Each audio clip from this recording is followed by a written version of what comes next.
80th meeting of the Economy Committee. Some members will be attending this morning's meeting via Starleaf, and our witnesses will be briefing via Starleaf. The meeting will be broadcast live when open to the public, and a recording will be made available on the committee's web pages on the Assembly website. The bill briefing will be Hansarded as per protocol, and just to remind members to mute their tablet devices when they're not speaking. So just also to remind members that this is our short meeting, so we need to be finished by 12 noon. And welcome to the team, our new committee team member, Tom Armstrong, who's been appointed as an assistant clerk to the committee. So nice to meet you, Tom. So moving on then to item number 1, we have apologies from Stephen and from Stuart, and I think everybody else is here. So moving on then to item number 2, which is our draft minutes. There is a copy of the draft minutes from the meeting held on the 10th of November at page 5 of your packs. Are members content that's an accurate reflection of the meeting? Agreed. Thank you. Thank you. So moving on then to item number 3, which is Chair's business. There is a few items here. Page 3 of table papers, there's a notice of a launch of an inquiry by the NI Affairs Committee into investment in the North. The inquiry will examine the impact of British government investment strategies here and what more can be done to encourage new jobs and economic growth. So the committee may wish to follow the progress and outcome of the inquiry and perhaps to engage with it as well. So that's just for members to note and be aware of.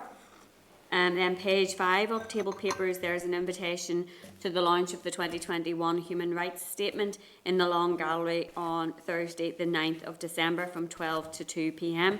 Numbers are restricted to 60, so the event will also be live streamed. So if members want to attend, they should sign up using the link provided.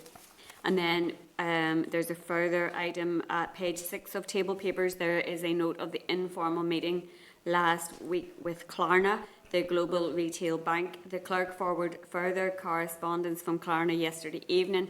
The correspondence is reflective of the clerk's note of the meeting, and just to seek members' agreement that we would write to Invest NI and also to retail stakeholders to ascertain their knowledge of Klarna and its approach. Thank you. Thank you. And then there is a further item that was also circulated by Peter yesterday evening, which is a copy of the advice of the Examiner of Statutory Rules in relation to the Parental Bereavement Leave and Pay Bill. The Examiner states that she is satisfied that the rule-making powers presently provided for in the bill are not inappropriate, and that the exercise of these powers is in each case subject to an appropriate level of scrutiny by the Assembly. This has been referenced in the committee's bill report also, so that is for members to note. And then finally, an item that's not in the pack. The committee has agreed to sponsor an event in the Long Gallery for Ulster University's Confucius Institute. The event is on Monday the 22nd and will take the form of tea ceremonies with traditional Chinese music. There will be tea ceremonies at 10, 11 and 12. And a light lunch at 1 p.m. A postmaster will issue later today inviting members and their staffs and Assembly Secretariat to join in one of the tea ceremonies. The clerk will provide full details in due course. The Assembly played a role in the establishment of the Confucius Institute at Ulster University, and a key part of its function is to profile these Chinese traditions, such as the tea ceremony. The director of the Institute is Yan Li, who members may know and who has worked as a researcher at the Assembly a number of years ago. Okay, so moving on then to item number 4 on the agenda, which is the Small Scale Green Energy Bill, and our briefing this morning from Power NI. There is a clerk's memo at page 14 of your packs. There is a written submission on the bill from Power NI at page 17. And just to bring into the spotlight, please, William Steele, who is Director of Customer Solutions at Power NI, and Philip Carson from Power NI. So if I hand over to yourselves to make an opening statement, and then we will open it up to members for questions. Thank you, Chair. Hopefully everybody can hear me okay coming through. So thanks for the committee for the opportunity to speak today about the small-scale green energy bill. So my name is William Steele. I'm Director of Customer Solutions at Parental, and my colleague Philip Carson is our Front Office Manager. By way of brief background, Parental is the former public electricity supply company in Northern Ireland following privatisation in the early 1990s and the opening of the retail energy markets. Parental now supplies around 55% of the domestic customers in Northern Ireland and around 53% of the non-domestic customers in Northern Ireland. Parental, as the committee may be aware, is the only price-controlled, price-regulated domestic electricity supplier in Northern Ireland and employs around 460 staff locally based in our offices in Omagh, Antrim and in Belfast. Parental is also part of the Energy Group, an organisation that's invested heavily across the island of Ireland in large-scale renewable assets, and was recently announced an intention to invest further in onshore and offshore wind, solar, renewable hydrogen, anaerobic digestion, battery storage, electric vehicles and energy efficiency. Parental is, however, a separate business within the group, and its legal, managerial and operational separation is mandated via licence condition, and is within that context of being a supplier that we considered the small-scale green energy bill and made the submission which the Chair referred to. In relation to the bill itself, Parental supports measures which will encourage the installation of small-scale renewable generation. We have a licence condition which mandates the provision of an export tariff. This tariff has been in existence for around 15 years, and we currently have around 10,000 customers who are paid annually for that excess generation which they spill back to the grid. There are a number of other providers of an export tariff within Northern Ireland, and there's active competition between those providers for the customers who have installed small-scale generation.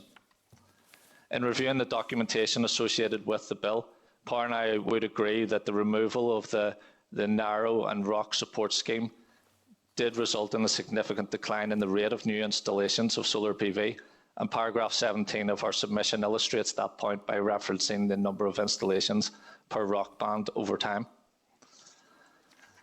In terms of the encouraging microgeneration installation, Parental does believe that a support scheme will be required to sit alongside measures such as building regulations to mandate installations on new builds. This has been seen in Ireland, for example, where building regulations have been changed, and our expectation is that the DFE energy strategy, when it comes forward, would include such measures.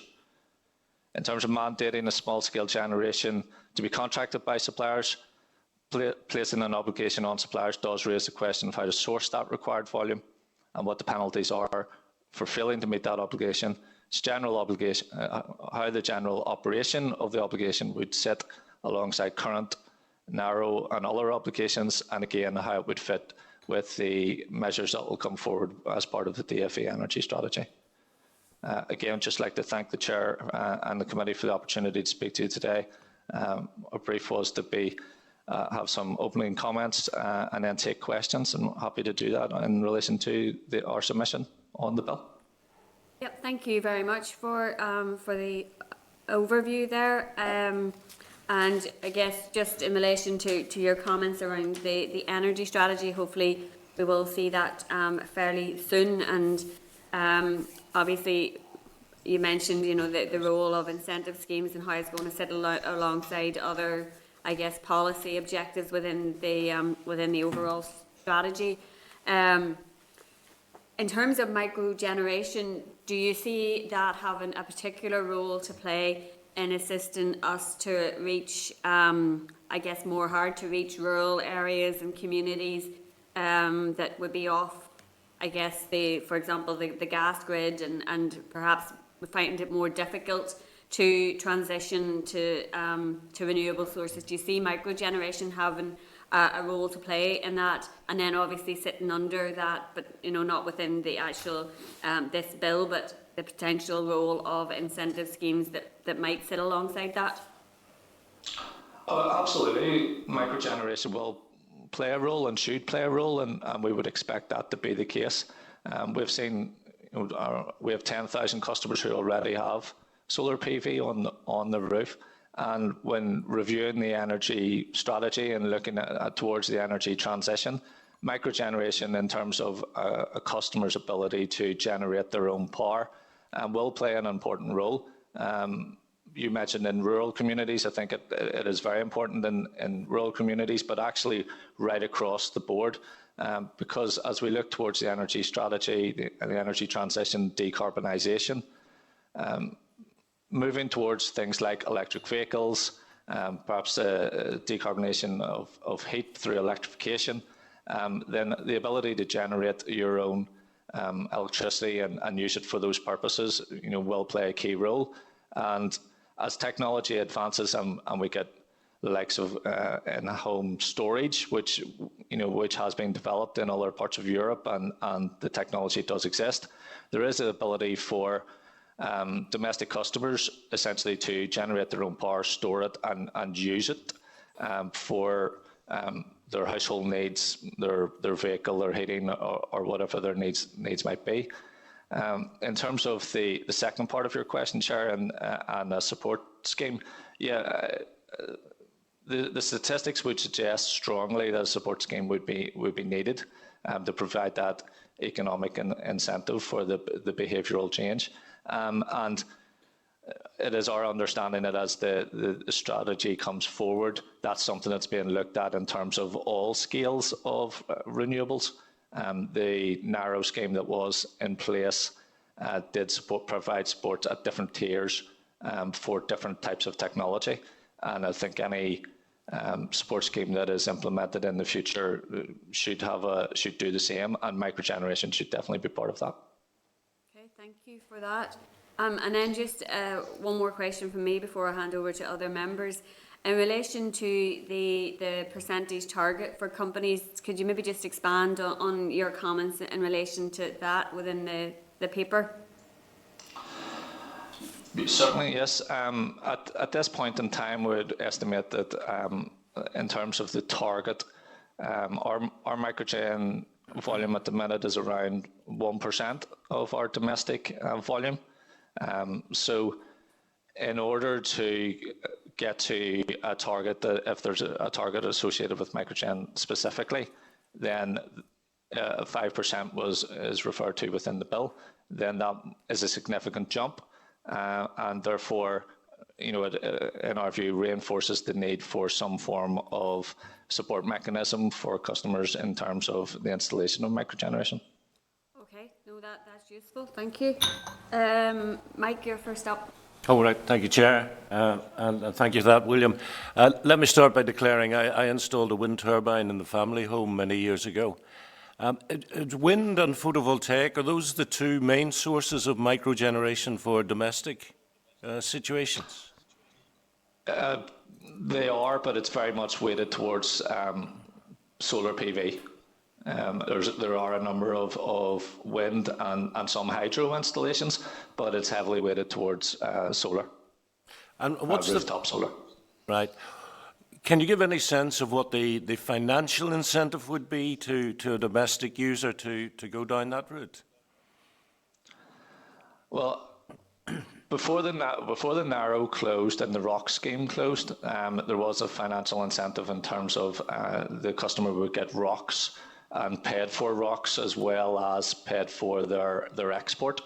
And the export is, the Parental export tariff is a regulated tariff and set annually.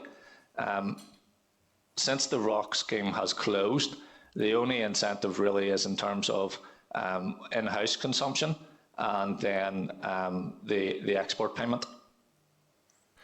Yeah, and in terms of the costs, beyond the capital costs of the installation, I find that the annual cost of servicing actually trebled over the course of 10 years.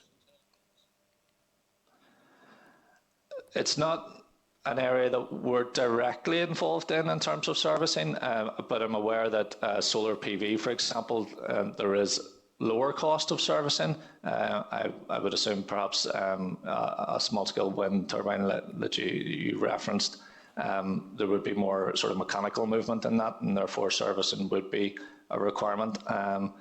Again, I suppose in many ways it's a demand and supply issue.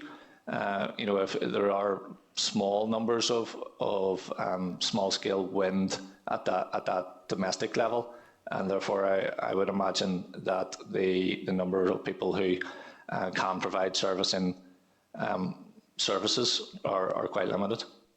From your point of view, what are the challenges connecting a new domestic unit to the grid? From our point of view, we register customers and we would provide the export tariff to customers when they're fully registered to the grid and connected to the grid. The process of getting connected to the grid is governed by the distribution grid code and administered by NIE. And a customer wishing to install small-scale generation has to go through that process of applying to NIE for that connection. And NIE will make an assessment of the network in their area and whether that can take that additional generation, and different areas of the network will have different levels of saturation. So therefore, it is a consideration in terms of a larger scale installation of small scale generation, of whether the network in particular areas can take that loaded on without reinforcement. And of course, reinforcement would come at a cost. And who pays for the connection? The customer. The customer would pay for the connection. What happens if, to connect to the grid, you have to cross somebody else's land? You apply to NIE networks for the connection. So NIE would speak with much more authority on this topic than myself. But what would happen is you make the application, and that is surveyed and assessed. And if you needed to cross a person's land, then that would, consent for that would be required. Am I right in thinking it's different in the Republic of Ireland, where consent is not required, that there is a legal, a statutory obligation that allows for the connection to cross other people's land? To be honest, I'm not aware of what the planning regulations in the Republic of Ireland are in relation to that. Okay, fair enough. Thank you, William. Thank you, Chair. Thank you, Mike. John? Thank you, William and Philip. As you're aware, I'm the sponsor of the bill, so I don't think I have to declare an interest, but no. I've obviously an interest in the bill. But I want to thank you for your written submission and also your contribution today, because the bill, as you know, is going through the scrutiny stage at the moment, and obviously the evidence we receive, and the committee will form its view on this, and I, as sponsor of the bill, will form a view on these matters as well. Particularly, I'll note your comments around the 5% target. That was based on survey responses, but also the figure that we have been working to, and the Minister has given us, is there's 3.8% is currently generated from micro generation. Now that figure is being contested in a number of scenarios, so whether it's 5% or 4% or lower than that, I'm personally flexible on that, but it has to be a meaningful figure. It also has to be an achievable figure, but given the objective of the bill is to promote green energy, then I think there has to be a challenge put in place. But can I just, I suppose my question, or one of my questions to you is this: is there currently any obligation on Power NI to support micro generation? i.e., do you provide subsidies, do you provide financial support to micro generators to come online or to remain online? The obligation that Power NI has is in relation to a licence condition to provide an export tariff. So that export tariff has to be cost reflective under our licence, and we don't provide additional financial support. Other than that, it is mandated that we provide the tariff, and therefore, if any customer installs small-scale microgeneration, we provide a route to market, essentially a payment for export excess generation, essentially that goes back to the grid, and we pay for that through the market procedures and through the market rules that the regulator has approved. And as I said in my opening comments, there are other providers in the market who do similar, although Power NI is the only electricity supplier who is obliged to provide a tariff for export.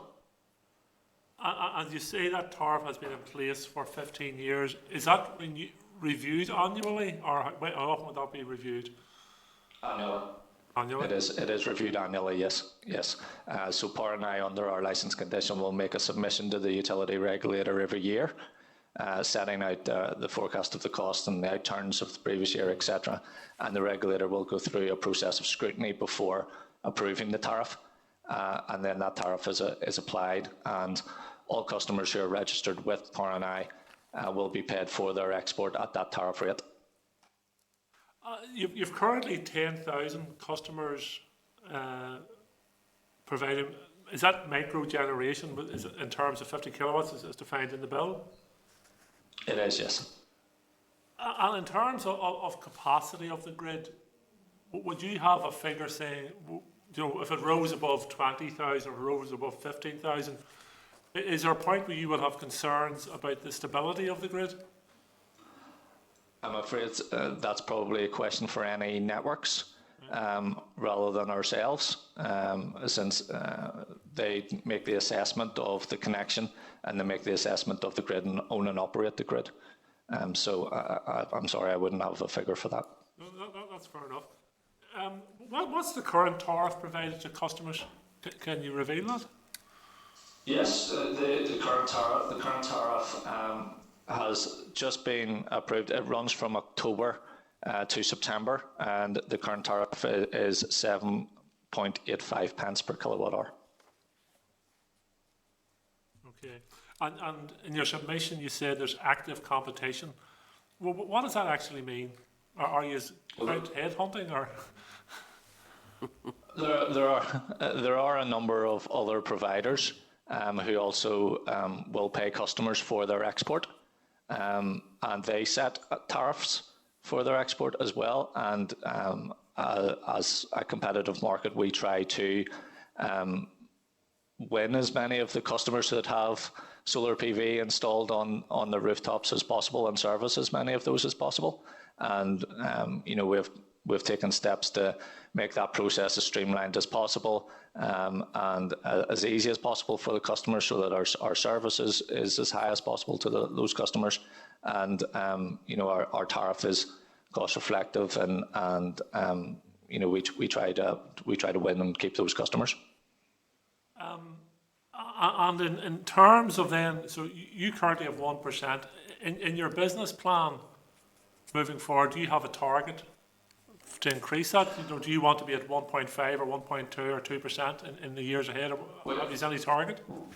We look at our overall renewables position rather than necessarily our microgen position, but certainly from a microgen perspective, we want to ensure that we maintain and grow that customer base.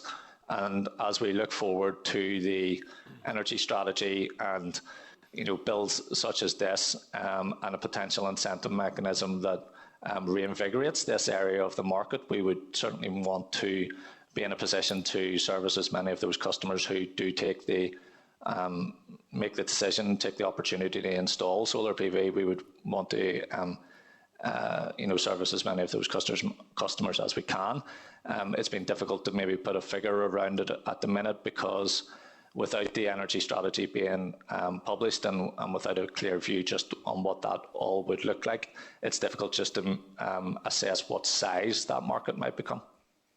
Yeah, we're all looking forward to the energy strategy, whenever it turns up. Your parent company, if that's the right terminology, has planned quite a significant investment in macro green energy generation. Why is there no? I'm maybe being unfair to you. I know you may be able to respond on behalf of the parent company, but in terms of Power NI, why is there no similar investment planned for micro generation? Well, in terms of our parent company, they, as I said, they have plans to make large-scale investments in renewable assets across the island.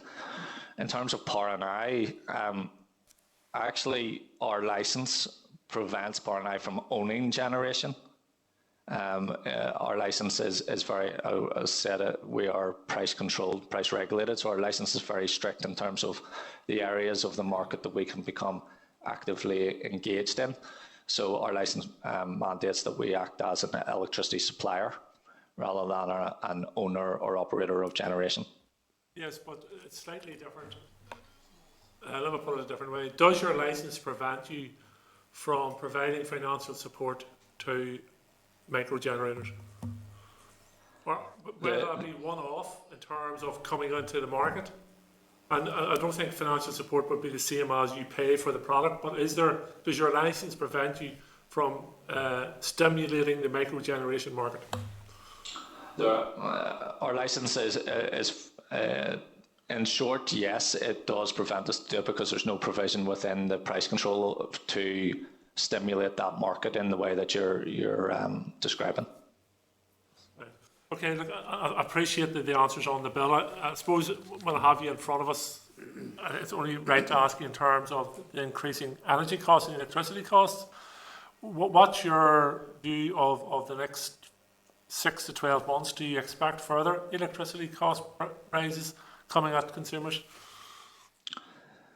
Certainly from a Parental perspective, you'll be aware that the utility regulator briefed you, and we're in the process of reviewing tariffs at the minute, and that process is reaching a conclusion. So yes, there will be a further increase on the Parental tariff, and as a regulator has briefed, there is certainly significant upward pressure in wholesale prices and in gas prices, and that has been reflected in electricity costs.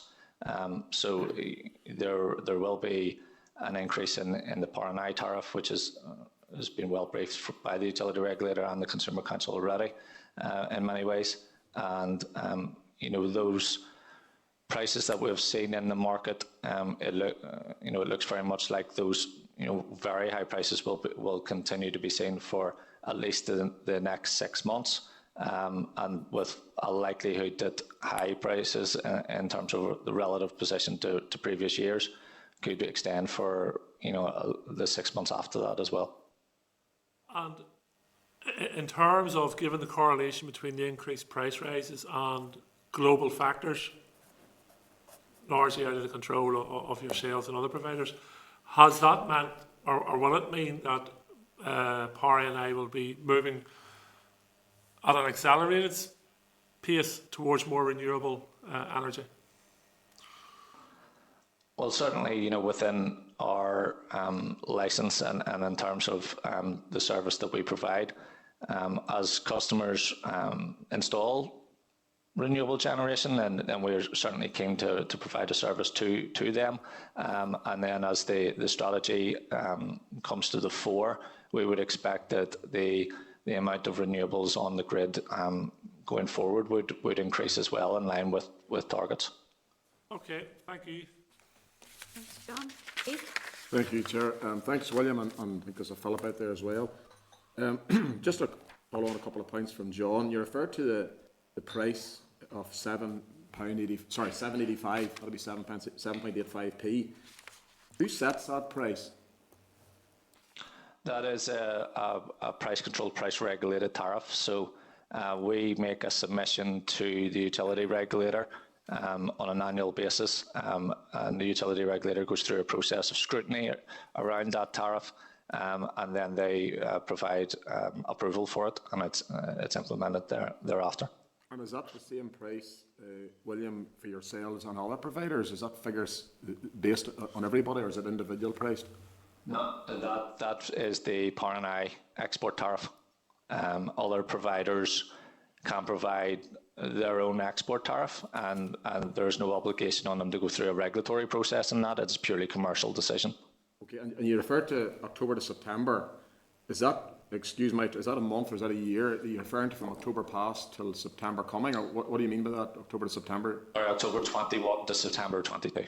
Okay, so it's practically a year, and that sits at that figure? Yes. Yes. Okay, the 1% that you currently do under microgeneration, how long did that take you doing that, and was that purely relevant to getting the ROC payment or the support to do that? In terms of how we got to that number, we had the license conditioned for a number of years, 15 years or so. The ROC banding has changed over time, And in paragraph 17 of my main submission, you can see how the ROC banding changed, and that had a direct correlation to the number of installs that took place, and therefore the number of customers that we were able to service. So in our view, it is clearly the ROC banding and the support mechanism that had a direct correlation to the number of customers who took the decision to install solar PV. And therefore, when a customer installs solar PV, they will also want to be paid for any excess generation that they spill to the grid. And at that point is where Parental offers the export tariff. You see, I just missed on John's point, is John's, and excuse the terminology, John, is referring to a microgeneration as 50. Is yours exactly the same, 50 and below you classify as microgeneration? Yes. Okay. And is there many installations out there with solar, as I call it, that's fit to export 50 kilowatt? Because most domestic settings couldn't export 50, even though we're using none themselves because infrastructure is not there. So it's a maximum of 50, but is there an average with those are fit to export? Do you know what that average kilowatt would be? Philip's probably a bit closer to the detail on that one. I'll refer to him in a sec, but most domestic installations are 4 kilowatt. Philip, I don't know if you want to comment more on that. 4 kilowatt would be the average, and again, that comes back, I suppose, to there was some conversation previously regarding the connecting to the grid and the process for doing that. So 4 is the typical size, which to a certain extent was driven by the process around connecting to the grid. The 50, I suppose, is really used as we talked about the narrow, and the narrow has various categories, and sub 50 is really the narrow, I suppose, definition to a certain extent of microgen. And whatever you refer to 4 kilowatt, so whatever you refer to 4 kilowatt being the average, is that an average export over the 24 hours, or what is that? Yeah, I suppose in the context of PV, if you think of 4 kilowatts, not to state the obvious, but the PV obviously will generate during daylight and those periods of time. On average, across the course of a year, like the load factor, as we call it, so the period of time that the PV generates is roughly 10%, give or take. Perhaps a bit higher some years, maybe a bit lower, but on average, it's probably 10%. And some of that generation is used on site and some of that is exported. So it's not over the course of a year. On average, that 4 kilowatts will be generating 10% of the time, some of which will be used on site by the consumer, and the residual then will be exported and eligible for the export tariff that William's referred to. Okay, and one final question from me, Chair. The 7.85 pence that you're paying to your export charge to your providers, let's say the small scale people, what's that like in comparison then to large scale generation and the profit margin for you? So is it more profitable, the large scale generation, or that figure of 7.85p? Well, in terms of the 7.85p, that's a regulated price. So and the regulated tariff, so it is controlled by our price control, and therefore it is caught up in the overall piece of the price control. Larger scale generation, depending on the scale of the generation, will in most cases, if it's above 10 megawatts in size, it will be owned by the developer or a company who has developed it, and it will be bid into the market themselves. And they'll bid into the market and they'll be operating in the market. As I say, as Parental, as I said, doesn't own any generation. Yeah, but what's and I don't want to know your business figures, but what are you purchasing the electricity raw from large generation and exporting it at in comparison to 7.85 pence? Give me someone to go on. Is it lower? Is it higher? The large generation will bid into the single electricity market and will buy it from the single electricity market in terms of in the same way that other suppliers do, and the market operates. So once you're over that sort of scale, you actually bid into the market itself, and we would then purchase from the market. What is it more? So they would get the market price. they would be getting the market price, which would be, because of their scale, more dynamic in terms of being settled at a half-hour by half-hour basis. Whereas on the microgen, what we try and do is take a view of what the market rate will outturn as and reflect that in the payment to the microgen customer. So the design of the tariff is to try and reflect to the microgen customer effectively what they would be able to achieve in the marketplace. So the same as a larger scale generator.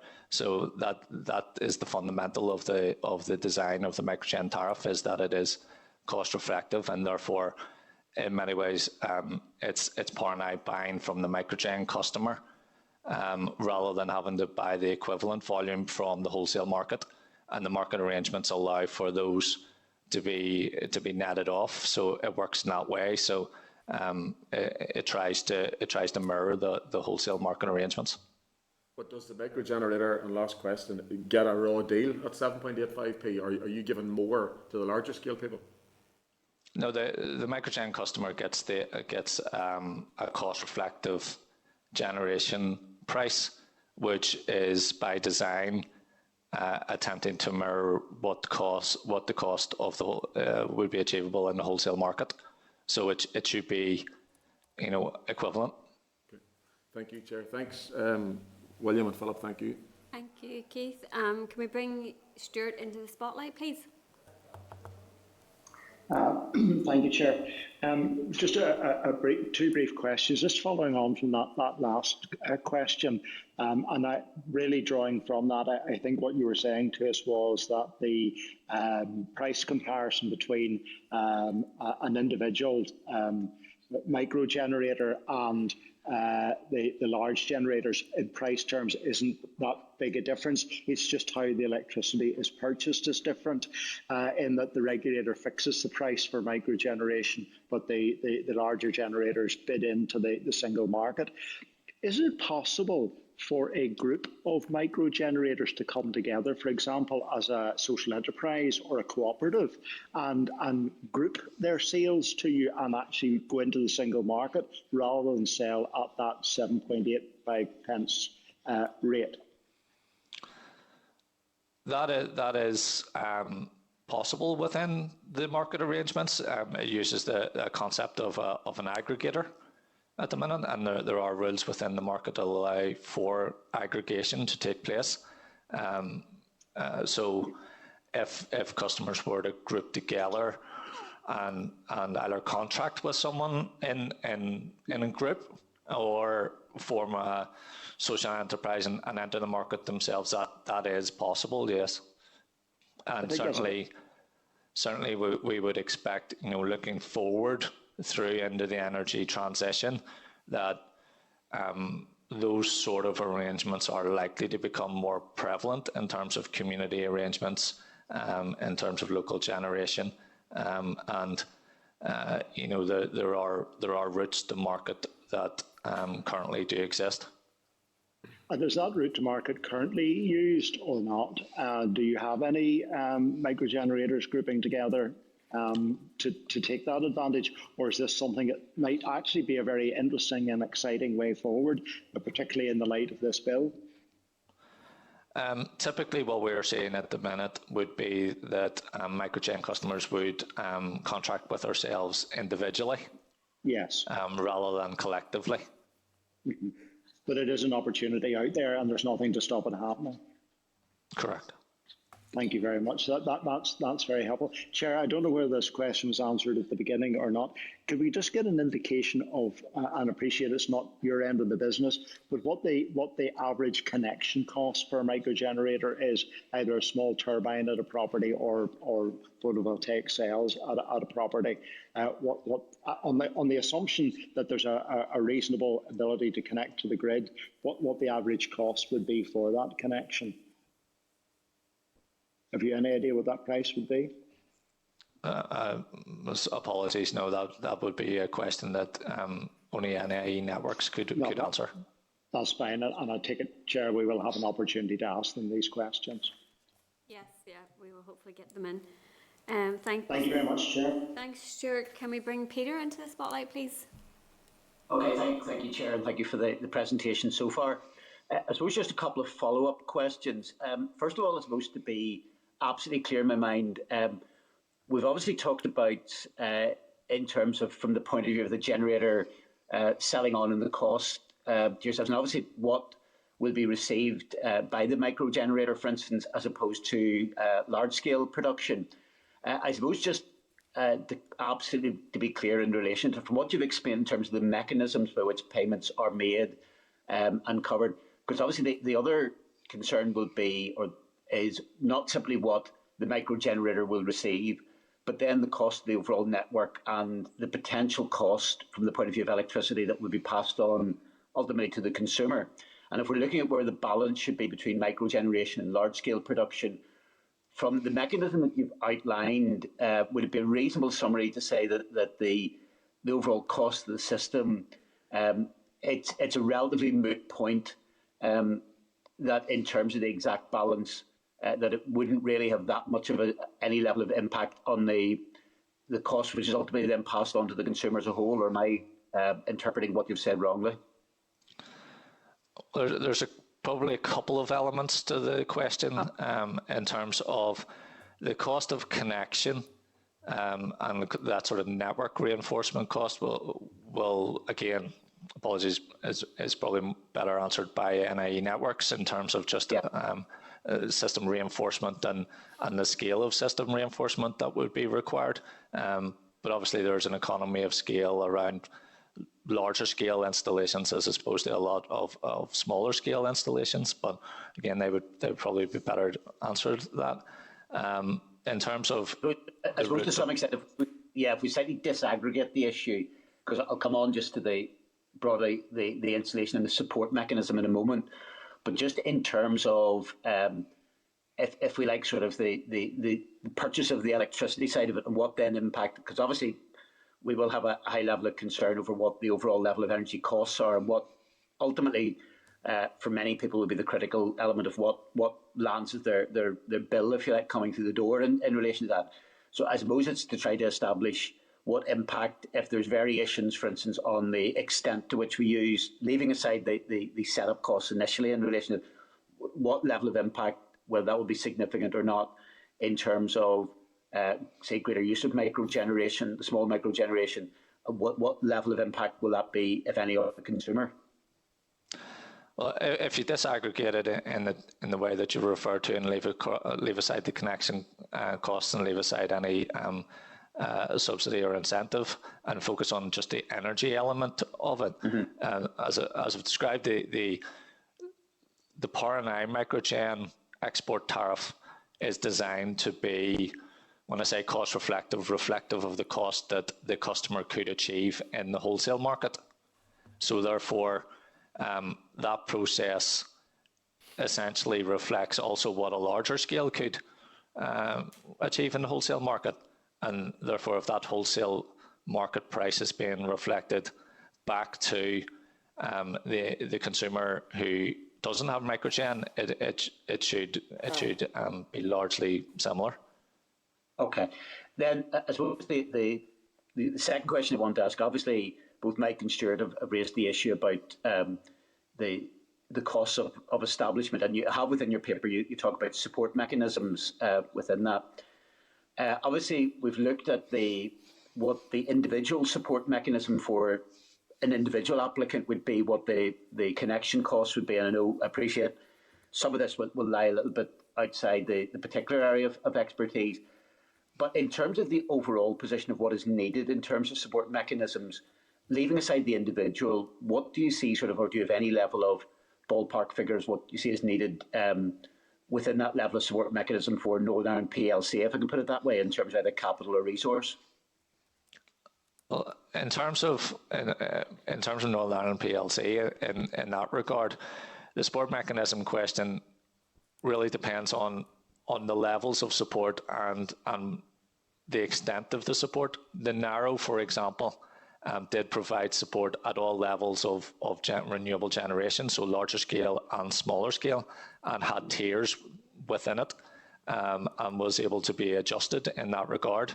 Now, Narrow very much did what it was designed to do. It was implemented in 2005 when we were at a 3% level of renewable generation in NIPLC, as it were. And we'll probably be closing last year in around 50%. So that's a phenomenal increase. In terms of going forward, we would expect the department to be considering new support mechanisms. We understand that they are, and there are different models in GB, for example, in Ireland, for example, in terms of what that support mechanism could look like. So it sort of would ultimately depend on what the overall target is, and from a policy perspective, where the preference in terms of what type of renewables and what scale of renewables the policy would focus in on. Will that be small scale, will it be large scale, offshore, etc., etc. And I would imagine the incentive mechanism or the support mechanism would be tailored in line with that policy. Okay, so it will basically, the extent will be depend upon, from a practical point of view, what is available, but also then we'll have to, broadly speaking, it will reflect the cocktail of measures within the policy. So therefore, to some extent, to put a ballpark figure on it would be impossible at this stage, because it flows from that rather than sort of any sort of set piece formula in that regard. Yeah, that's absolutely correct. Yes. Okay. Thank you, Chair. Thanks, Peter. Matthew. Thank you, Chair. Just so I'm understanding it, part of the reason for your scepticism, if I'm correctly discerning scepticism in your view of the bill, is that you think that new incentives for microgeneration should wait for the energy strategy? We are supportive of, I've said from the outset, all support for microgeneration. We think it has a key role to play. The difficulty we have looking at the bill in isolation is we don't have the view of the overall energy strategy as yet. It obviously hasn't been published, and therefore we don't have a clear view on what targets will be contained within that, and what the policy in terms of the preference for a larger scale, smaller scale types of technology are, and what the incentive mechanisms might be sitting alongside that, and what, if any, obligations sit alongside that. So, in summary, it is difficult for us to provide a detailed and substantive comments on the bill without the backdrop of the energy strategy, because we're conscious that it is coming as well. You say it's coming. What's the latest you've heard from the department in terms of timing?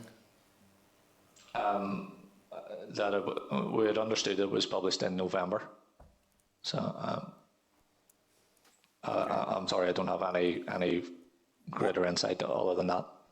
Would you be able to give us? I'm slightly overreaching myself, but would you be willing to give us your view promptly? Do you think, assuming the energy strategy is published, let's say before Christmas, say Santa delivers the energy strategy in our proverbial stocking, would you be able to give us your view afterwards as to whether you think this bill is, in the context of what you've seen in the energy strategy, whether this bill is consistent, whether you can, could you give us more detailed comments basically on the bill once you've seen the strategy? Assuming the strategy, has detail and so on that, and I'm happy to provide further written submission to the committee. That's absolutely no problem, and we could look to do that as promptly as possible. Certainly, it is difficult to, as I said, it's difficult to provide detailed numbers and so on without that broader context in terms of what the overall target might look like, what the if there is any incentive mechanism, support mechanism would look like, and what any obligation there may or may not be contained within it. But in summary, if that information comes out and we get a chance to review it, we'd be happy to make another written submission to the committee. Okay, but isn't that, I mean, sort of what you said there is alluding to the fact that the energy strategy may be more aspirational and strategic in its framing than have specific targets, and certainly it won't. We don't, you know, it won't have any legislative effect. It'll be a policy document. Isn't there a concern that if this is an aspirational document, then it by definition cannot give you, or not just you, but it can't give any of us guarantees on how it will interact with a specific piece of draft legislation if it's just if it in itself is mostly aspirational. You see what I mean? And then there's a little bit of a chicken and an egg thing that happens where the energy strategy becomes aspirational. So you wait for the energy strategy in order to endorse one specific legislative proposal around microgeneration, but then the energy strategy itself is aspirational, so it can't give you that. Do you see what I mean in terms of the challenge there around creating some kind of binding target in this one area versus a long delayed and possibly mostly aspirational strategy document? I certainly understand the point that you're making. It's difficult for me to comment on the policy document that I haven't seen. So okay, yeah, I can understand the point that you're making. Fair enough. I realise I'm being slightly mischievous and asking you to comment on it, but thank you. Thank you. John, you want to follow up? Just to clarify a couple of points, just to continue on the Santa theme. Santa's little elves were working on this bill last Christmas, so it's, this bill has been in production for a while. And well, obviously, when the energy strategy is published, I as sponsor of the bill will have to look at this bill in the context of that and see what progress or changes has to be made to the bill as a result of that. But it's also worth noting the department have said there will be no legislation coming from the energy strategy in this mandate, whatever happens in the next mandate. But I just want to clarify one point with you, William, in relation to Keith's questions. Did you say the average micro generation production is 4 kilowatts? Our capacity is 4 kilowatts? Or was that Yes. Philip? Yes? Installation, yeah, that probably from a PV point of view, PV forms the vast majority of the microgeneration sort of portfolio as such, not just in our and Parnay's tariff, but also the wider market. And yeah, the average size, we can get a specific number, but it will be in the region of 4 kilowatts. Yeah. And how much? So then, how much of that is exported onto the grid? Average from 4 kilowatt production will be exported onto the grid. It's roughly 50%. Again, it'll depend on particular circumstances. So I think I mentioned a number earlier on in terms of what proportion of the time will that 4 kilowatt system be generating. And again, in big round numbers on an annual average basis, that'll be about 10%. And half of that volume will then be typically exported onto the grid and paid for through the tariff. But the other half that is being consumed on site, the customer is obviously then offsetting, the need or the requirement to import, and that 50% is probably more lucrative to them than the 50% that's being exported. And I take it that's domestic properties then with solar power. Yeah, that would be a domestic installation, and I think there was a previous question regarding some larger installations, up to perhaps 50 kilowatts, and they'll typically not be on a domestic setting, and they in all likelihood are likely to export more. But yeah, in your typical domestic setting, that those would be the typical numbers that we'd see. Okay, thank you. Thanks, John.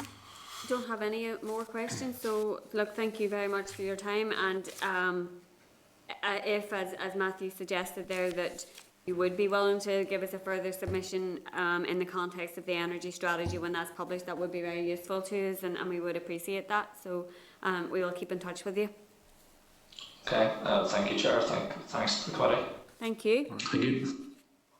Okay, so I don't think we have anything. Chair, it might just be worth flagging up at this point. We have the department scheduled in on the bill for the 1st of December. I'm assuming it isn't a massive stretch to imagine that they will only be coming up once they have published the strategy. That would kind of make logical sense. So that would suggest November, very, very soon, within the next couple of weeks. We had anticipated sort of late November, early December, but Can we ask for? well, I think that's probably what we have got. I think we have a request in already on that, but the assumption would be that the date has been pinned down to the 1st, so that is based on publication. We'll check all that. That's me making that assumption. Chair, it's also worth reflecting on what Mr. O'Dowd had said in terms of what the energy strategy tells us. Effectively, that will be a big number of issues we need to think of as effectively new evidence for the bill, so that will need to all be processed too. So I suppose the sooner we have it, the more time we have to do that within our allocated committee stage, which runs to the end of January. There may even be a possibility we need to run another call for evidence, which I think in terms of what we've already said to PARNI might mean targeting specific stakeholders, and we can do that a second time as we have this first time. Sure. Given the fact that we're in the middle of an energy crisis and families and businesses are facing huge increases in costs, and there's going to be another increase in electricity costs, given the comments today, the energy strategy has to be part of the response. So the quicker it's published, the better, and an opportunity then for the executive and the department to plan as to how they're going to navigate their way out of this energy crisis, which is predicted to last to 2023.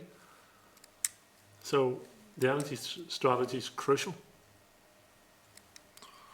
Chair, might also not be worth saying we have the energy regulator up same day as the department on the bill. So the regulator had said previously in the briefings the committee had exactly what Mr. O'Dowd has raised, that this energy crisis is now a significant issue that will have to be factored in. So I suppose having the regulator and the department on the same day, it'll mean it might be easier to put that whole all the pieces of that jigsaw together. So we have the utility regulator back? Yeah, for 1st of December as well. We have Renewables NI next week, and then we'll also look at scheduling in NI networks. But I think whatever we hear on the 1st of December will possibly then inform how we go from there in terms of other witnesses and so on. Okay. Okay, so we're moving on then to our briefing from Reas.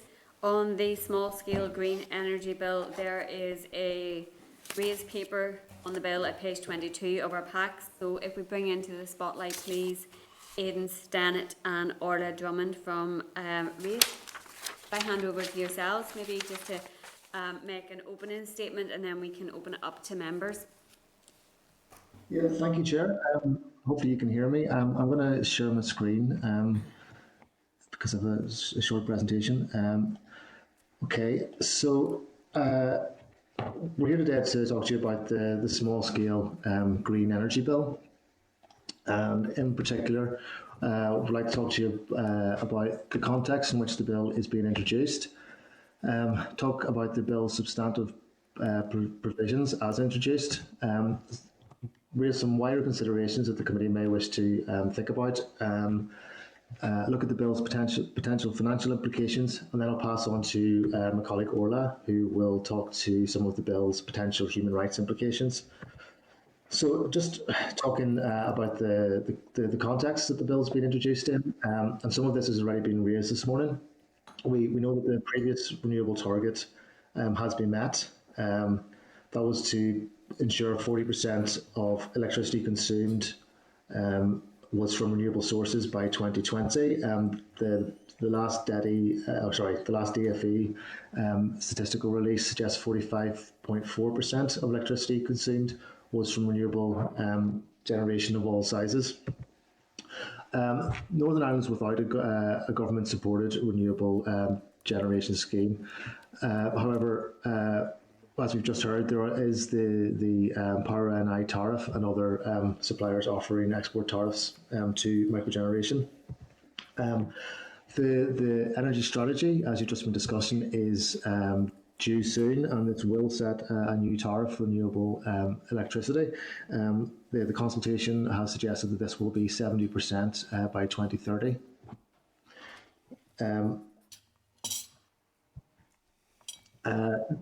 Again, in other jurisdictions, there's been a move towards market-based solutions to supporting renewable electricity. So in GB, we've seen the introduction of the Smart Export Guarantee, and this stipulates that certain providers, suppliers, must provide an export tariff to renewable generators, and they are free to set that tariff themselves based on market conditions. The only stipulation is that the tariff is above 0 pence per kilowatt hour. And a similar scheme known as the Clean Export Premium is being consulted on in the Republic of Ireland. There have been a number of reviews of Northern Ireland's energy policy. Most notable, perhaps, is the RHI report. Amongst its recommendations was the recommendation that novel schemes should be thoroughly scrutinised, and that schemes with unpredictable demand should include escape clauses. And then, as committees well aware, we're in a situation where energy prices are rising in Northern Ireland and broadly globally. And then we also know that the Assembly declared a climate emergency earlier in this mandate. So against that context, what does the bill seek to do? Well, amongst other things, the 4 substantive clauses within the bill will place a duty on the Department for the Economy to make regulations that will make provision for a small-scale renewable energy scheme. Certain elements of that future scheme are defined within the bill, whilst others are to be defined by the Department through secondary legislation, and that secondary legislation will be subject to affirmative procedures in the Assembly. So looking at the elements of the scheme that are defined within the bill as introduced, the scheme will introduce a minimum price tariff to be paid to microgenerators who export to the grid. Microgeneration will be defined as generation with a net capacity of 50 kilowatts or below, and this is in keeping with existing definitions in Northern Ireland and GB as well. There's a central target in the scheme, or a central target will be a feature of the scheme according to the bill. That target will be that major electricity providers will be required to source 5% of the electricity they supply from renewable microgeneration by 2025. And the wording here is significant because it marks something of a departure from previous targets, which makes it difficult to set the baseline. But I'll come back to that in just a moment. Major electricity providers are, according to the bill, to be defined by their market share. And this is another point that I'll come back to because market share is not clearly defined within the bill. The bill sets out the review and revision provisions that are to accompany any future scheme, and also it has some suspension and revocation provisions. Significantly here, the Assembly's role in scrutinising any suspension and revocation isn't guaranteed. It's something that will be decided upon by the Department and when it introduces secondary legislation. So going back to the question of the target within the bill, as I mentioned, it's to ensure that major electricity suppliers supply 5% of the electricity supply from renewable generation by 2025. So the first slight issue of this is that the major electricity suppliers aren't yet defined, but that's something again I'll come back to. The other issue is that there's a move away from previous targets where they were based on electricity consumed towards electricity supplied by a subset of suppliers. So previous targets looked at how much electricity of electricity consumed came from renewable generation. And we can see in the 12-month period from April 2020 to March 2021, about 1.7% of electricity consumed was 1.1% of electricity consumed was microgeneration. And then there's another category here that's electricity that is generated but not exported, and that's about 0.6%. So if we put those together, about 1.7% of electricity consumed was from either microgeneration or non-exporting generation. However, it's not clear exactly how much of the non-export generation is actually micro in the source data. Another way of measuring things is to look at how much of renewable electricity generation is microgeneration. So based on that, in the same period, around 2.5% of all renewable electricity generated was microgeneration. And then if we add in that non-export category, it brings us up to 3.8%.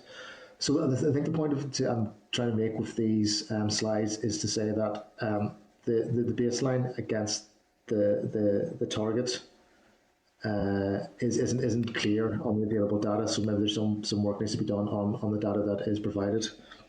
Should the bill go ahead? So looking at the elements of the feature scheme that are not defined in the bill as introduced, the bill does not set the minimum price tariff. This is left to secondary legislation, and it's likely to be a key element of how attractive or not any future scheme may be, and it may also influence microgenerator behaviour. The length of the contracts under the scheme are also to be defined at a later point. Just to provide some context, the Northern Ireland Renewable obligation had a 20-year contract. Similarly, the GB feed-in tariff had a 20-year contract. Its replacement, the Smart Export Guarantee, that's been introduced in GB, that will allow the supplier to determine the length of the contract. The bill does not define at what threshold market share a supplier becomes a major electricity supplier, nor does it define how market share is to be measured. And that latter point is significant, as it determines the number of suppliers who will be considered major, and I'll come back to that on the next slide. It does not include a final list of renewable technologies that should be included in the scheme. Rather, it sets out a list that the department is to consider for inclusion. Amongst that is micro combined heat and power. And the definitions of micro combined heat and power can include fossil fuels. So micro CHP can be fired by fossil fuels. So the committee may wish to consider being more explicit with the language on this clause, to including the terminology renewable, to ensure that only renewable micro CHP is considered. The bill also gives the department the power to set different minimum price tariffs for different purposes, but does not specify what those purposes might be. And this may be something the committee may wish to consider, taking views on. So going back to the issue of market share, I mentioned that the bill doesn't set the threshold of market share at which point a supplier will be considered a major supplier. But as the bill sponsor noted in his presentation to the committee at a consultation, the preferred threshold was 5%. So using that as an illustrative level, if we measure market share by the proportion of connections, we can see in this chart that four suppliers hit the 5% threshold. If we measure it by consumption, that rises to 5 suppliers. And we can see that there's some considerable movement, particularly Go Power, which moves from 1% of connections up to 9% of consumption. The committee may be interested to know that in the Smart Export Guarantee Scheme in GB, there is provision for suppliers who do not meet that scheme's participation criteria to voluntarily participate in the scheme should they choose to do so. Moving on to some other considerations. In encouraging microgeneration, the bill has the potential to further decentralise Northern Ireland's electricity market and see a move away from large centralised plants towards a more distributed system. It also has the potential to encourage what's known as prosumers, and these are households, businesses or communities who both produce and consume electricity. This is seen to have both challenges and benefits. From the perspective of the consumer, one of the major benefits is that they will have the opportunity to save on their energy bills. But from the challenge side, as we've heard from our previous presentation, there are challenges on ensuring that all of those who wish to connect to the grid can connect to the grid in an affordable way. There's a potential impact on consumers, largely depending on the level at which any future tariff is set at. But we know that the costs of the Northern Ireland Renewable obligation were passed on to consumers over the total life of the scheme. So that's from 2005 when it was introduced until 2037 when payments will cease under the scheme. The Northern Ireland Audit Office estimates that the cost will be in the region of €5 billion, and this will be covered by consumers across the UK. The utility regulators shows that approximately 6% of the Power NI tariff is accountable for the NIRO, so 6% of the tariff pays for the cost of the NIRO. So if the future scheme follows the similar precedent, there's a potential that further costs will be passed on to consumers. And this may have negative implications for those in fuel poverty, those in danger of entering into fuel poverty, and also it may have impacts on the competitiveness of Northern Ireland's businesses. The previous speakers spoke about grid and other costs. So we have the connection costs, which is difficult to estimate because they largely depend on the work required to connect. But there's other costs such as the purchase of equipment, including the generation equipment and any metering that's needed. There's maintenance costs, and there are potential planning permits to be paid for. So the issue here is that there's potential that these costs could be somewhat substantial, which may limit access to the scheme to those who can afford those initial setup costs. And if the scheme's funding is passed on to all consumers, we could have a situation where all consumers are supporting a smaller subset of consumers with the initial capital outlay. Another issue to point out is that renewable energy costs have been falling, and they vary from technology type to technology type. So this is something that the committee may wish to both consider and take views of, particularly how a scheme could be designed to reflect this. An issue that arose during second stage was that of state aid, and it's not something I'm an expert on, but looking at reading around it, it's clear that Northern Ireland is still subject to state aid rules via the protocol with respect to trade in goods and wholesale electricity. Looking at DFE's guidance on state aid rules, state aid applies to economic entities, so it's unlikely that the domestic element of the scheme, a future scheme, would fall under state aid rules. There's also de minimis regulations, whereby to qualify for state aid, aid has to reach over €200,000 over 3 consecutive fiscal years to a single entity, and this falls to €15,000 over 3 years to a single entity with respect to the agriculture sector.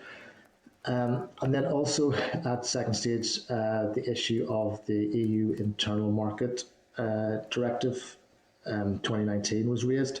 Northern Ireland is subject to this as on account of the protocol, but it's limited to the generation, transmission, distribution, supply of electricity, trade and wholesale electricity, and cross-border exchanges in electricity. is not subject to the directive with respect to retail markets and consumer protection. Of particular note within the directive is Article 5, which states that suppliers shall be free to determine the price at which they supply electricity to consumers. The directive does allow some price setting in relation to supporting vulnerable consumers, but there were no similar clauses in relation to renewable microgeneration or renewables in general. Given that clause and its potential implications for that bill, and there's a slight ambiguity around the application of the directive to Northern Ireland, and the fact that this bill seems to straddle a number of those areas, including suppliers and consumers. The committee may wish to seek views on this and possibly legal advice on the application of the directive in relation to the proposals within the bill. And then finally, for me, just looking at the potential financial implications of the bill, the explanatory and financial memorandum estimated the cost of the bill to be below £1 million per year. The figure in front of you shows costs incurred by Ofgem as a result of its administration of the Northern Ireland Renewable Obligation between 0506 and 1920. You can see from the figure that this administration cost didn't exceed £1 million over this period. It's worth pointing out that this isn't the like-for-like comparison. On the one hand, the NIRO was much broader in its scope, supporting all generation from micro right up to the very large, whereas the proposed scheme will be focused solely on the micro end of the scale. Additionally, the NIRO was administered by Ofgem on behalf of the utility regulator, meaning that the utility regulator and the Northern Ireland Public Purse could take advantage of our already existing administration infrastructure. It's not clear if that would be the case for the proposed support scheme, and if it isn't the case, it's not clear what, if any, costs would be incurred to set up that administration infrastructure. And then finally, the NERO from 2009 operated a buyout whereby suppliers who could not meet their obligations could buy out that obligation, and that entered into a central pot known as the buyout fund, which was used to cover the administration costs of the NIRO, meaning that its public purse implications were actually negligible from 2009 onwards, and it's not clear if something similar could be built into the design of any future scheme. So with that, I'll pass you on to Orla to talk about some of the potential human rights implications. Thank you. Thank you, Aidan. Good morning, everyone. I'd like to briefly cover Section 5 of the Bill paper, which includes any human rights and equality considerations, and that's on page 73 of your pack. Two main parts to this. Firstly, environmental protections, and secondly, protection from fuel poverty. So there's an acknowledgement that any move towards renewable and sustainable energy provision can be seen as a step towards meeting international human rights obligations to tackle climate change. The United Nations Paris Agreement, which you all already know is a legally binding international treaty, which entered into force on the 4th of November 2016, and it's been ratified and signed by both the UK and ROI governments, and its goal has been to limit global warming to below 2 degrees Celsius when compared to pre-industrial levels. Its aim is to ultimately achieve a climate neutral world by mid-century. So the move towards renewable energy technologies to reduce greenhouse gas emissions is fundamental to this. But while there's a need to reduce climate change, and that's imperative to ensure citizens' right to safe and healthy environment, from a human rights perspective, moving to a more sustainable energy economy needs to be done in a way that's fair to everyone. One concern regarding the SMG bill as introduced is that financing micro-regeneration commonly is done through consumer bills, and there's a possibility of increasing costs for customers under the bill, including those already experiencing fuel poverty. It should be noted that approximately 22% of Northern Ireland households currently live in fuel poverty. For many, this means living below the poverty line and experiencing higher bills due to poor levels of energy efficiency. This is often worsened by winter conditions, with thousands of people living in properties which are considered dangerous or unfit for colder seasons. As noted by the Public Health Agency, the inability to adequately heat a home both causes and contributes to worsening health and well-being. Research has documented detrimental impacts on both physical and mental health, which are markedly harmful for particular groups. Such research stated that those most at risk include those with cardiovascular conditions, respiratory conditions, disabilities, chronic health or terminal conditions such as stroke or cancer, young or dependent children, pregnant women, those on a low income, and older people 65 plus.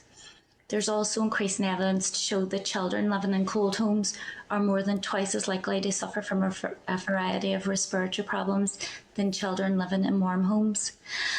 Exposure to cold can also increase the level of minor illnesses such as cold and flus and aggravate existing conditions such as arthritis and rheumatism.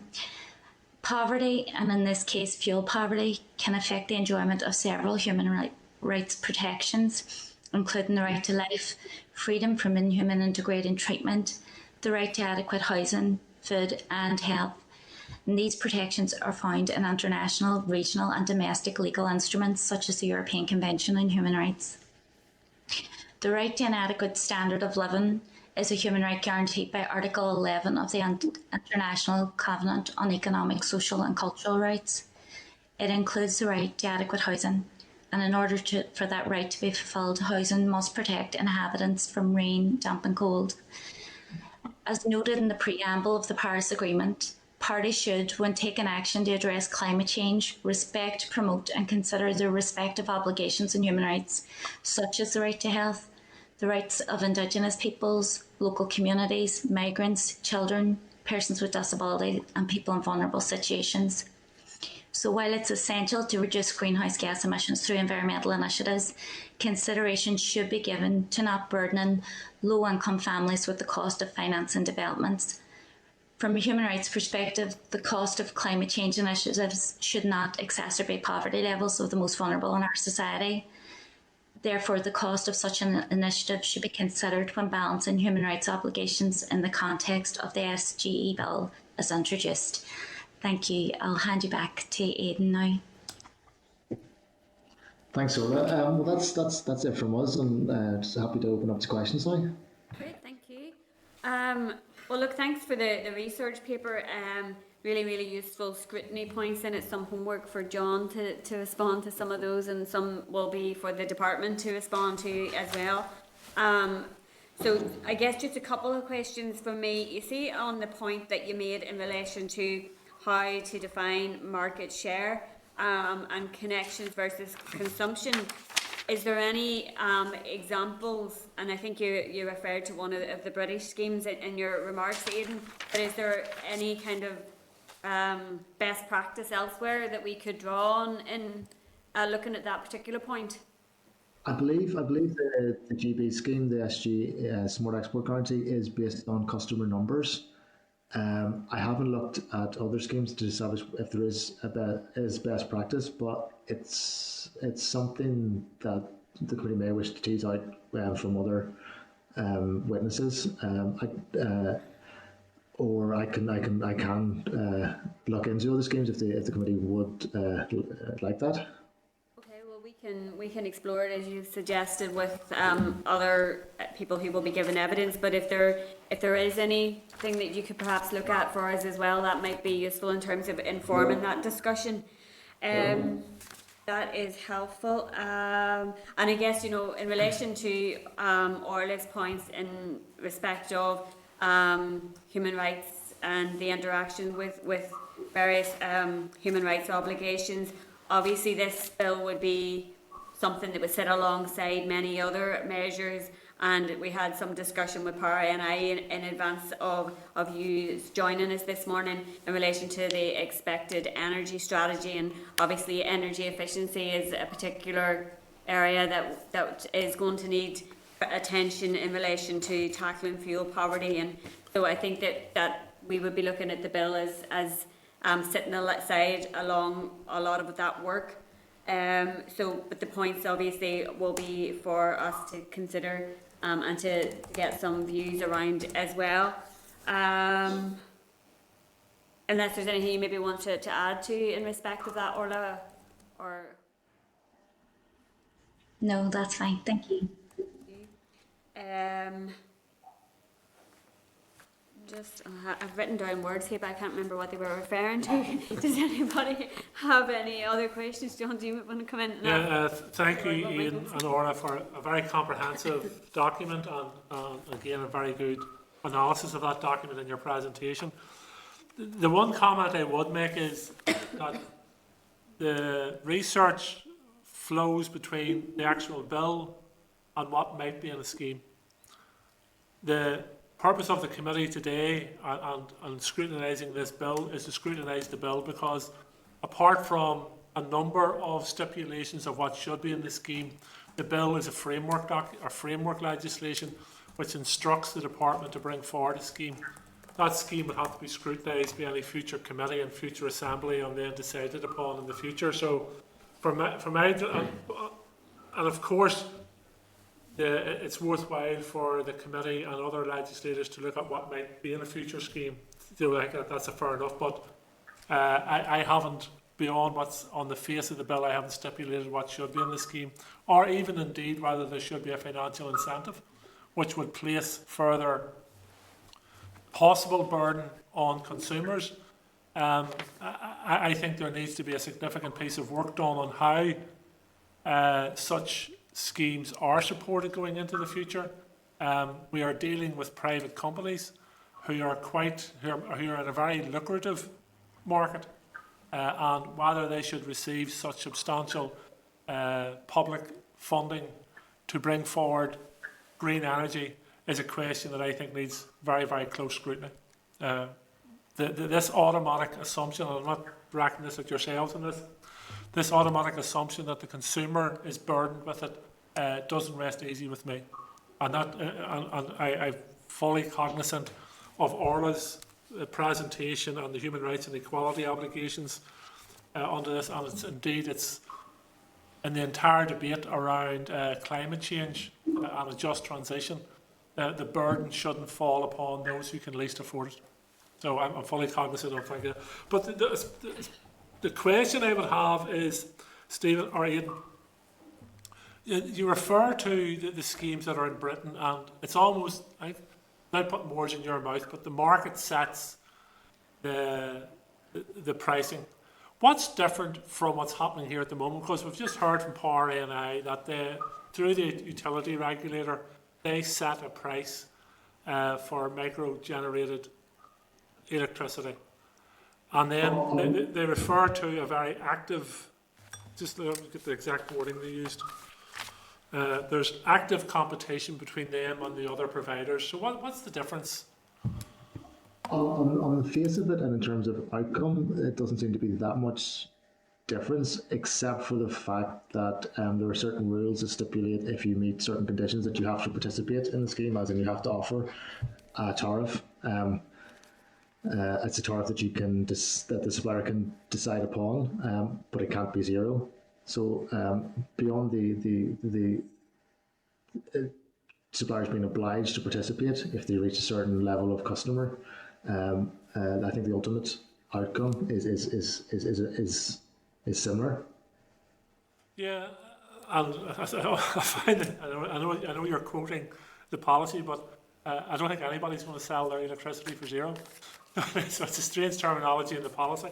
But you see, active competition here has meant that active competition in the absence of this legislation means that Power A&I has 1% of its electricity provided microgenerators, green microgenerators. And I'm just wondering, do you know if the policy in Britain has meant that has seen an active increase in that? Well, it's relatively new, as in this year, I believe it was introduced, and also it supports small-scale electricity, so renewable electricity, so it includes microgeneration and slightly larger generation. I would guess that it would be too early to tell what impact it's had, but I can, if the committee wishes, explore that in more detail. And finally, I note your comments about the description in the bill of the utility regulator, which is something certainly as sponsor of the bill, I'm going to have to change. There's many elements of your paper I'm going to have to study in great detail, and no doubt the committee will do the same, because I say it's a very comprehensive and a very, very useful document, so thank you very much. Thanks for that. Yeah, the points that I had noted down were in relation to the contracts and the length of contracts, and you've given a couple of examples in the paper, and I think they're both 20 years or to 2037, I think it says.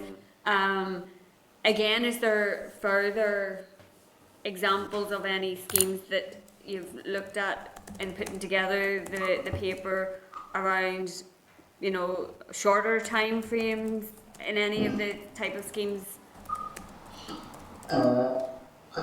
I didn't go into that in any depth, Chair, just to note that the schemes that have previously existed here were 20 years, the NIRO.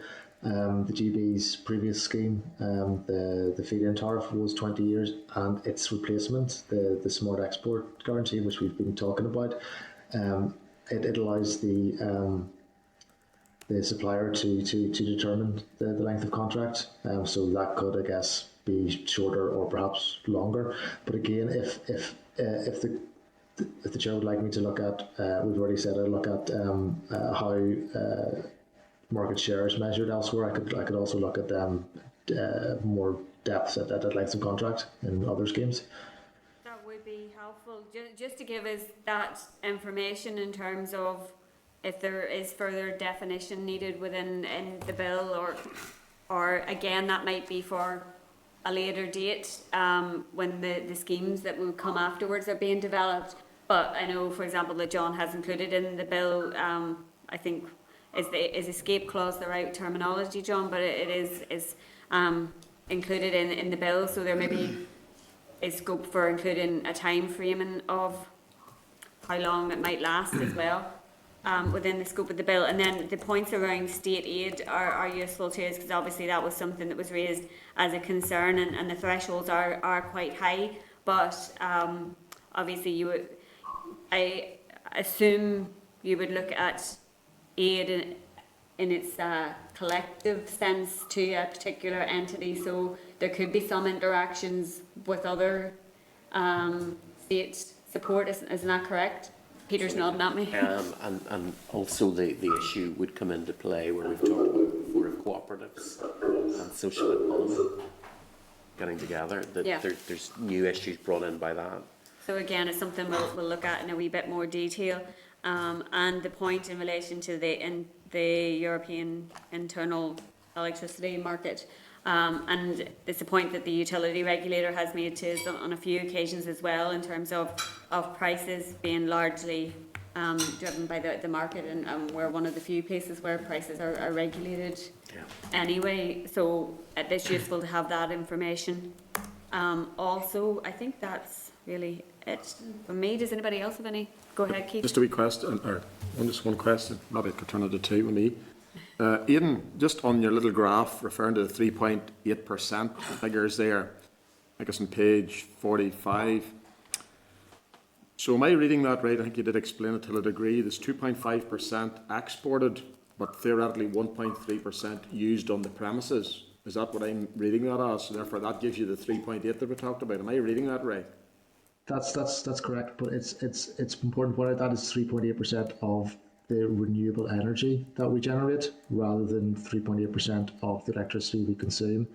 Renewable generation and the other category is 1.7% of the electricity we consume.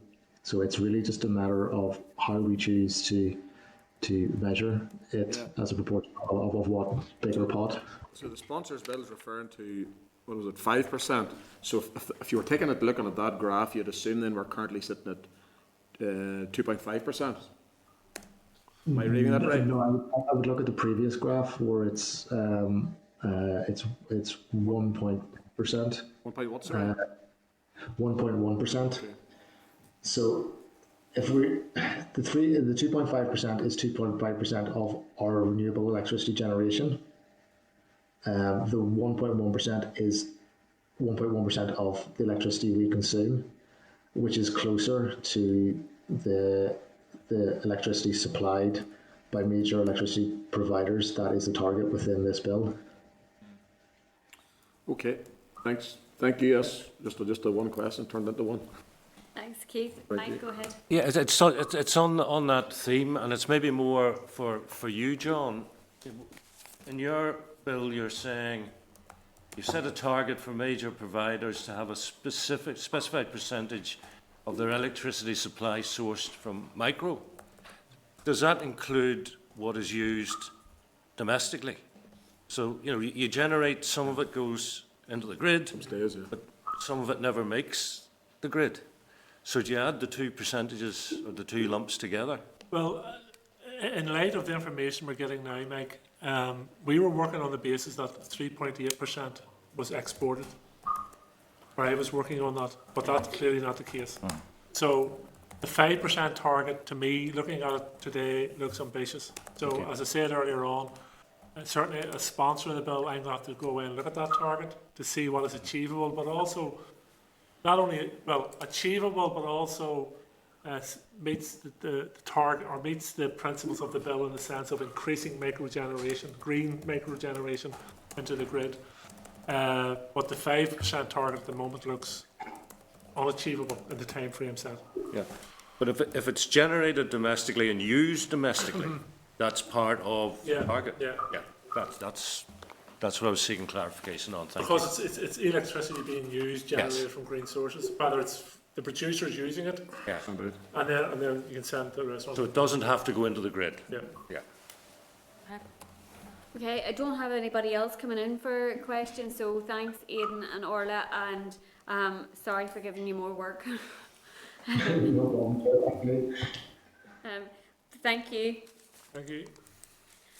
So, yeah, Peter, do we need to agree to Chair, share our- if you get agreement for us to commission the research that has been flagged up, also agreement to forward the scrutiny points both to Mr O'Dowd as the bill sponsor, but also there's a number for the department as well. So if members are agreed, we can take those forward. Chair, there's also potential of seeking some legal advice around the 2019 directive, and if members are again content, we will look at whether that is useful. We'll have a general chat with legal before we necessarily commission anything, but if members are content, we'll go ahead and do that too. That's great. Thank you. Okay, thank you. So we're moving on then to matters arising. So 6.1, there's correspondence from the Minister at page 79 of our pack regarding the High Street Scheme review process, outlining that all applicants who receive notification that their application has been unsuccessful and has closed will have an opportunity to request a review. The applicant must be able to outline why a review is being requested and provide full details on the grounds upon which they are doing so. Applicants will have 5 days to make their request for a review, commencing on the day that the applicant is notified of the rejection of their application. Peter, I just noted in that letter that there was a date of the 20th of November that they said people would be notified by. Yeah, that was and it's very tight in terms of turnaround time. So perhaps it's something that we might want to at least publicise. Sorry, I just find it here in my pack again. So it's second to last paragraph, top of the last page. The department anticipates that all applicants will be informed of their unsuccessful application by the 20th of November at the latest. So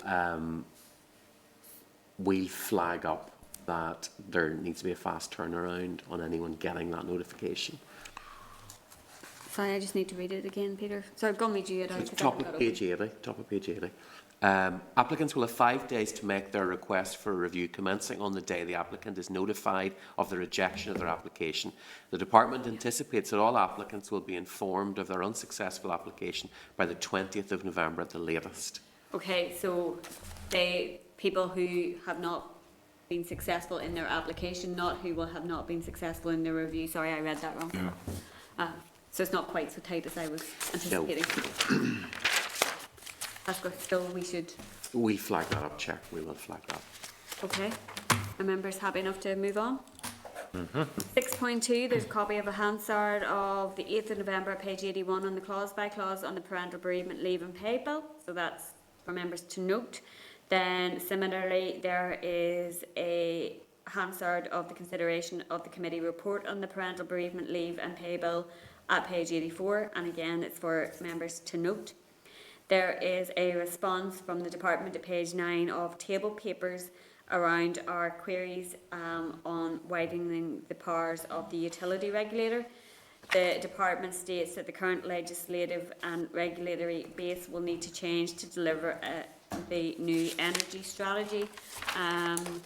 And as the utility regulator is a critical policy enabler, it will develop an appropriate mandate to support a net zero carbon future, including reviews of licensing and regulatory regimes. The department also states that it is committed to publishing the energy strategy by the end of this year, subject to executive approval. So obviously this is an issue that we have been raising with the department for some time in respect of the utility regulator's mandate. So it's useful to at least have an acknowledgement that that's needed to change at this point. But we can explore it obviously in more detail with both the utility regulator and the department when they're up on the same day. Okay, so it's for members to note for now then. There's a copy of the notice of the committee's amendments at page 10 of table papers for consideration stage of the parental bereavement leave and pay bill. Again, as for members to note, but Peter, do we have a date for? We are expecting the consideration stage to be pretty much end of this month, but we should get pinned down on that fairly soon, I would think. That will also then mean having a discussion around any other amendments that we're made aware of, either from the department or any other source, so that the committee can come to a view on those, particularly if they are contrary to the committee's own amendments. So we'll be keeping our eyes out for anything like that to happen. Okay. Just for the own information, does the committee have to come to a position on other members' amendments then? Or it's really helpful, but not necessary, no.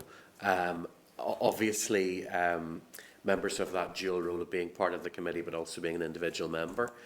So while there might be committee consensus, the majority of the committee agrees on something, it doesn't bind any member who doesn't agree with that. They'll be speaking in their own right rather than as committee. It effectively binds the chair to speak on behalf of the committee, if you like.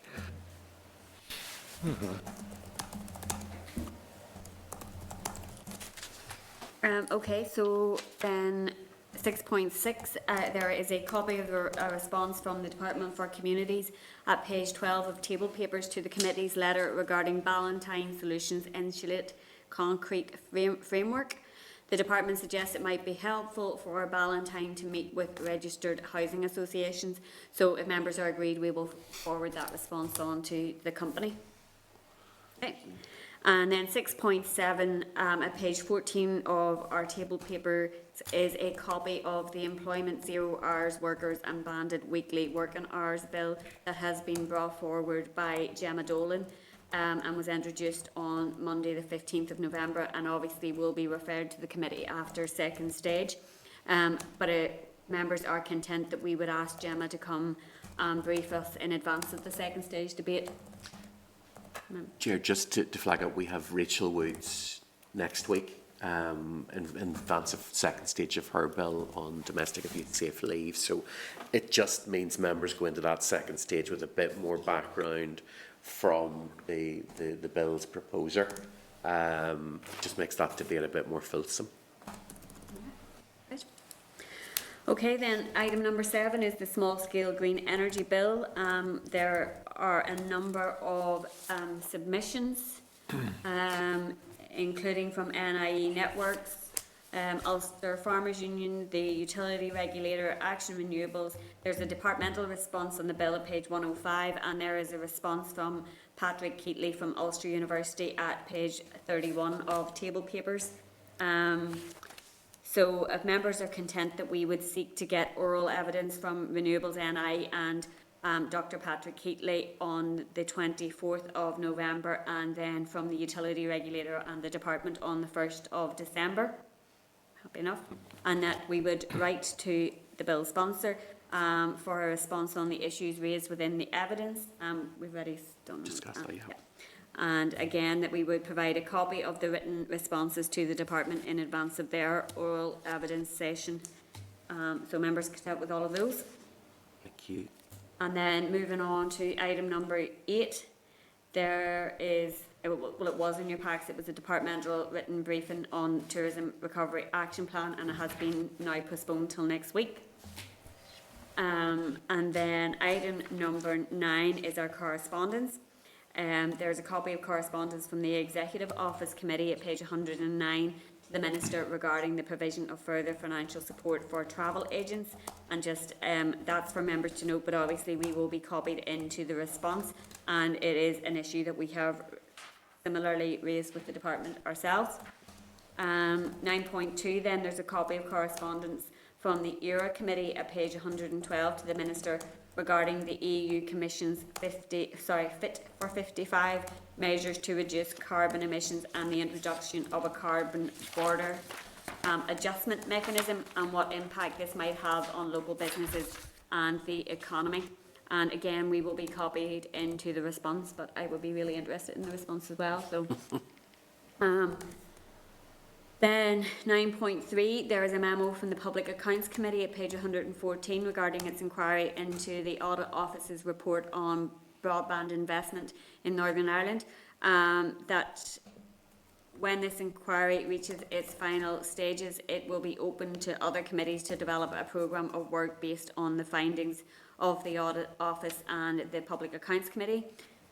There will be a copy of the findings provided to the committee once they are available, and if members are agreed, we will respond to the PAC indicating that the committee awaits the findings of its report. However, it's unlikely that this committee will wish to take forward any significant work given its legislative workload up until the end of the mandate. So members happy enough? Will it be something that's mentioned? Is it the legacy report? I was going to say that will fall into the legacy report, Chair. So anything we've not been able to cover ourselves, where there's work to be done by an incoming committee, will go into the legacy report. So that's one of those things that will fall into that. Okay, thank you. Then 9.4, there's a copy of correspondence from the BES Minister to the Chair of the Lords Protocol Subcommittee at page 116 regarding the Advanced Research and Invention Agency Bill, and whether the provisions of Article 10 of the protocol could place additional barriers in the way of companies based in or with a presence here in the North accessing support from what is called ARIA. Just to advise members that the response states that if Article 10 remains unchanged, companies within the scope of Article 10 will still be able to receive funding from ARIA. However, it acknowledges that the British Government is currently in talks with the EU around changes to the protocol. Subject to negotiation, this would put the majority of subsidies in the North under the subsidy control provisions of the Trade and Cooperation Agreement, and subject to parliamentary approval, the Subsidy Control Bill. And I think that's a bit presumptuous, but anyway. So that's for members to note at this point. 9.5, then there's a copy of a fact sheet from the department on online job posting trends at page 118, and that is for members to note also. And then 9.6, there is a copy of correspondence from the Communities Committee to the DALO at page 33 of tabled papers regarding the increase in domestic energy costs and whether there was any engagement with energy providers or plans to offset costs. So again, it's issues we've raised ourselves, and the committee will be copied into the response. 9.7 then, there's a response from the BES Minister to the Chair of the Lords Protocol Subcommittee at page 34 of table papers in relation to the proposed regulation on general product safety. The response states that no assessment of the effect of regulatory divergence has yet been made, and that the British Government remains unequivocal in its commitment for unfettered access. So that's for members to note. And then 9.8, a copy of the Royal Irish Academy Higher Education Futures Task Force paper at page 37 of our table papers, exploring the future of higher education across the island of Ireland. So that's for members to note at this stage. And 9.9 then, there is a memo from the EU Affairs Manager at page 154 of table papers regarding the first meeting of the Trade Specialised Committee on Level Playing Field for Open and Fair Competition and Sustainable Development under the EU-British Trade and Cooperation Agreement. Items discussed included the British Government's Subsidy Control Bill, the EU's proposals for a Brexit Adjustment Reserve, and the British Government's Renewable Energy Schemes. And perhaps they should put an item about shortening the title of the committee. That's for members to note. And then item number 10 is any other business. Chair, if I may just raise it briefly on any other business policy, I should say to you in advance that I was going to do it. It's an issue which I think is of note, and I just think it's worth us flagging as a committee, which is around the appointment and what appears to have been a lacuna in the rules around the appointment of the former utility regulator and the former interim head of the civil service to the board of Firmus. I think there's been some interesting coverage of that. I think it appears that that the rules around business appointments, such as they are, and I think there's a question about how extensive they are, did not apply to the head of the civil service. She obviously left the job as utility regulator, spent at least 9-10 months as temporary head of the civil service, and then went into a role. There's nothing, I'm not implying any malfeasance, but it is interesting that those rules did not apply to her because she was not a civil servant, which is not a matter for the Economy Committee, but it's quite an interesting. I think it's interesting for us to note that the utility regulator went into that role and they were not subject to the same rules around business appointments as they otherwise would have been because they weren't a civil servant. And I think that's one for us to note. And I think there may be more in this space. Chair, I'm just thinking in terms of where that would fall. It would fall within the Finance Committee, and I don't know whether they're already looking at that. Yeah, we discussed it. Oh, right, okay. Yes, yeah, it was. I think, which is why I didn't suggest an action, because I think it is primarily for the Finance Committee. But I think, given the interaction with the energy sector and the role of the utility regulator, it was worth putting on the record here. And it will be. Go ahead, Mike. Yeah, Chair, a couple of issues. I'm just wondering whether the committee feel we're up to speed. One is support for travel agents, because my understanding is the scheme was predicated on travel reopening by March of this year, so there's been quite a hiatus there. And the other is the full ERAP budget. I mean, we're focused on the High Street scheme, as we should have. But in my mind, there's a question about, will this all be spent in a timely manner? And I believe we did ask for a breakdown a number of weeks ago around the other aspects of We've ERAP. asked to Chair for the breakdown of what has been spent out of the 21 million, what will happen to spending, what the contingency is for money that's not going to be used in that, and what might actually be worthwhile is getting in officials to brief on the ERAP, give us a current update, because we'll be at a point now where we should be able to fairly well pin down what spend there will have been within the High Street scheme. Yeah. And that will then make it very clear what's left to spend within the current budget. Which is around 120 million Yes. additional to the High Street. Although I think some of the schemes have already Some have already begun paid to out. roll out. We had some indication of that previously, but it might just be useful in terms of a Yeah. up-to-date briefing. And the holiday at home, which has gone from not when, but if. And I have talked to stakeholders in the sector, and things might be more positive again. We're just not really sure. We have been hoping for a written briefing on that, but that has been postponed. I think when those details are pinned down. But obviously, as part of the ERAP, that would be something we would be looking for officials to brief us on. I think it would be useful to get an oral briefing and to push again for the breakdown. And obviously last week we asked about support for businesses in respect of energy costs as well, which is going to be a huge issue. And if that's something that is being looked at in the context of ERAP, so we can get that, Peter, fairly. Like, I know we are tight for scheduling, but I will we can reweave be brief. time, Chair, and make that happen. And sorry, what was the other point you made? No, that was it. That was it. Oh, the travel agents, sorry. Yeah, I know the. Similarly would fit into the I ERAP. know, Chair, the Executive Office Committee's been looking at that, and they've met stakeholder groups and so on. So I'll talk to the clerk of that committee again and see just what it is they've done and what they found out, and bring that back, and then we can see where we are with that. Okay, so then item number 10 is the date, time and place of our next meeting, which is next Wednesday morning at 10 a.m. in this room. So thank you. Thank you, Chair. On Assembly Committee Room 30. This is the Northern Ireland Assembly Committee Room 30.